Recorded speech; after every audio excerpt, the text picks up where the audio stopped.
kesenanganmu dalam mentaati perintah Allah itu jauh lebih baik daripada kesenanganmu dalam bermaksiat kepadanya. Bersabar dalam taat akan berakhir dengan kebahagiaan, sedangkan kesenangan dalam maksiat pasti akan berakhir dengan penyesalan. Jangan sampai kita menukar kenikmatan akhirat berupa surga dengan kesenangan dunia yang sementara. Selagi Allah beri kesempatan, ayo kita perbanyak amal soleh sebagai bekal untuk berjumpa dengan Allah.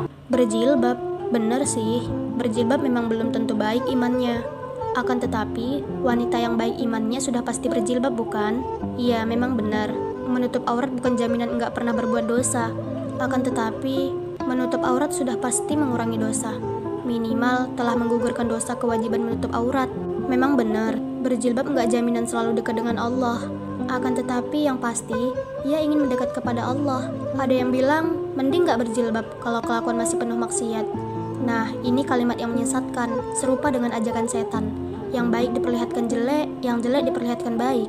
Banyak yang bilang, mending jangan sholat, puasa, zakat, zikir, pengajian, masuk masjid, sholat Jumat, sholat Aid, tadarus, berbakti pada orang tua, sedekah, baca sholawat.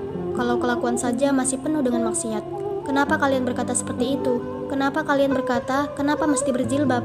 Ya karena itu adalah perintahnya. Karena itu akan melindungi wanita dari lelaki yang suka maksiat. Berjilbab itu adalah memperjelas jati diri, melindungi kehormatan dan kemuliaan yang tak akan tergantikan kelak. Jilbab itu adalah salah satu penentu pasangan hidupmu. Karena wanita yang taat sangat berhak punya pendamping yang taat. Itu janji Allah, bukan hanya pemanis kata-kata tanpa makna. Jilbab itu adalah penjaga diri wanita dari lelaki yang jahat.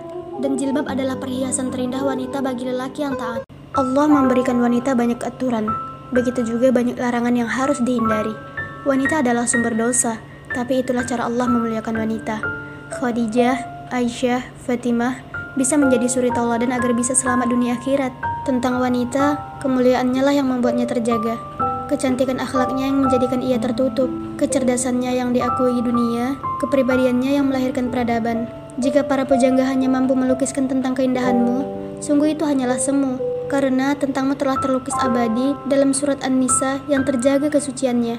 Ketangguhan para wanita ada pada Khadijah, kecantikan akhlaknya melekat pada Aisyah, kesederhanaannya terlukis pada Fatimah.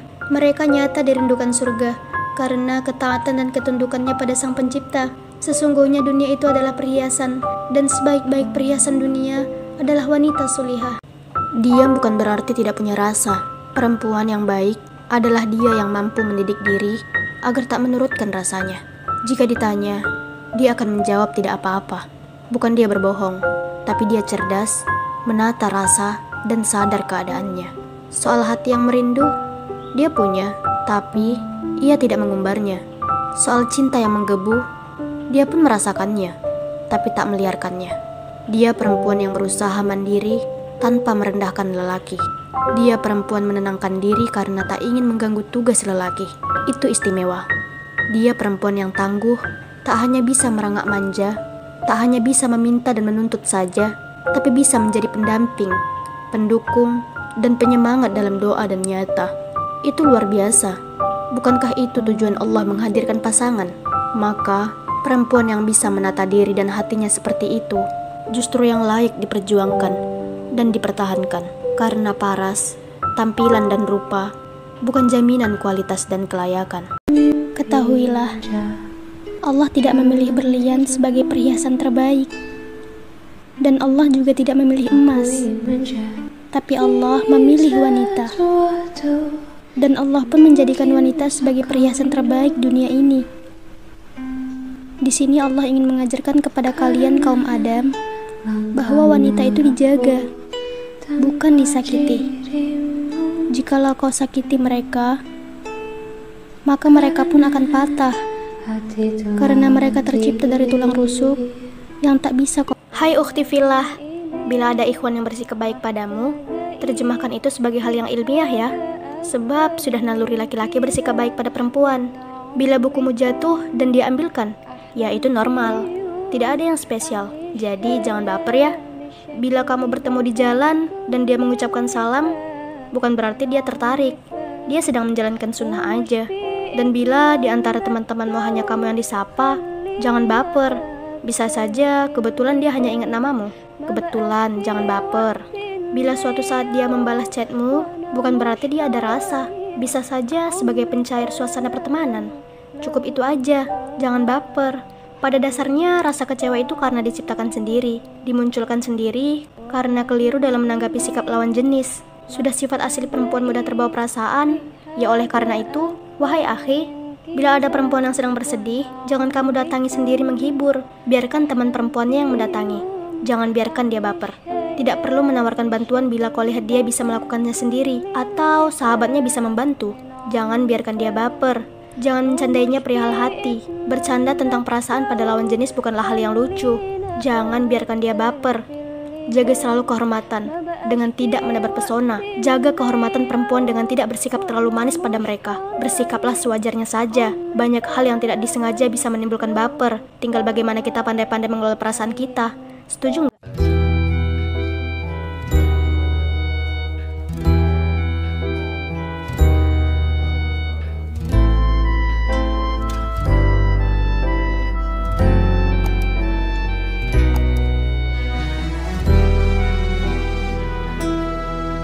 Cinta terbaik dalam hidup ini adalah saat kamu mencintai orang yang tepat.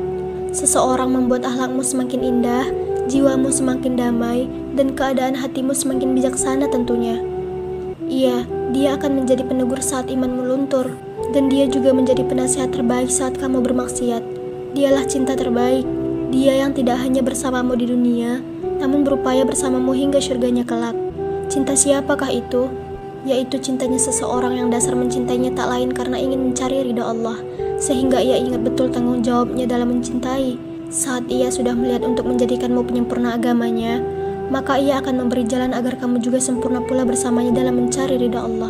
Pacaran, apapun namanya, aktivitas pacaran tetaplah haram, karena berpotensi terjadinya perzinahan. Mau dibubuhi kata islami sekalipun, pacaran islami, tidak ada istilah pacaran islami. Pacaran tetaplah pacaran. Meski yang biasanya bilang I love you, nah sekarang bilangnya ana uhibbuka fillah. Modus, berani menyematkan nama Allah di atas maksiat.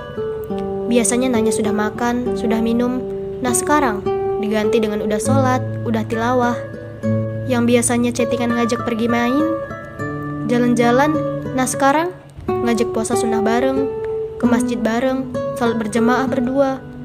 Itu kan yang disebut pacaran islami. Gak usah membungkus kebatilan dengan bersampulkan kata islami. Menjalin kasih, mengumbar kata-kata mesra, saling memberi perhatian, saling bercurah rasa, dan mengumbar kemesraan. Padahal ikrar ijab qabul belum berkumandang, dan kata sah belum bergema. Ukhti, dirimu berharga. Hadiah yang pantas kau terima adalah pernikahan, bukan kado murahan yang disebut pacaran. Tidak usah kotori kesucian cinta dengan lelumur dosa.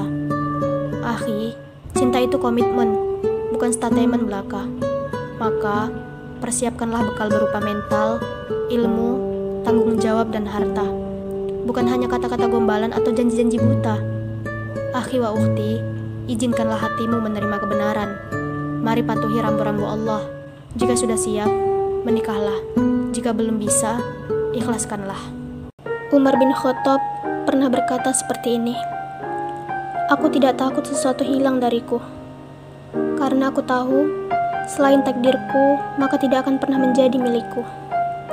Aku pun tidak gelisah dengan sesuatu yang aku miliki, kemudian aku kehilangannya. Kenapa?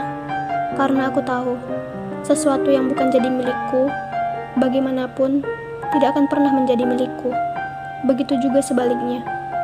Aku tak pernah risau dengan apa yang belum aku dapatkan saat ini, karena aku yakin, kalau itu semua akan kumiliki, maka akan datang dengan cara apapun.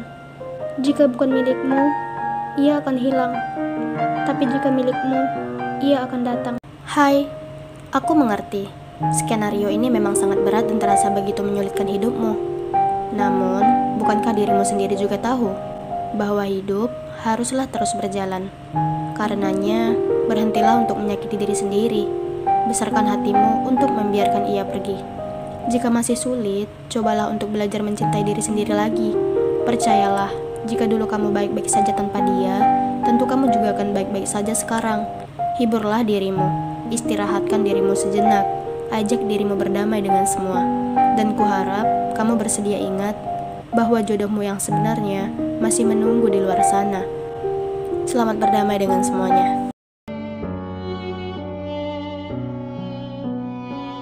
Bertuturlah cinta, mengucap satu nama, seindah goresan sabdamu.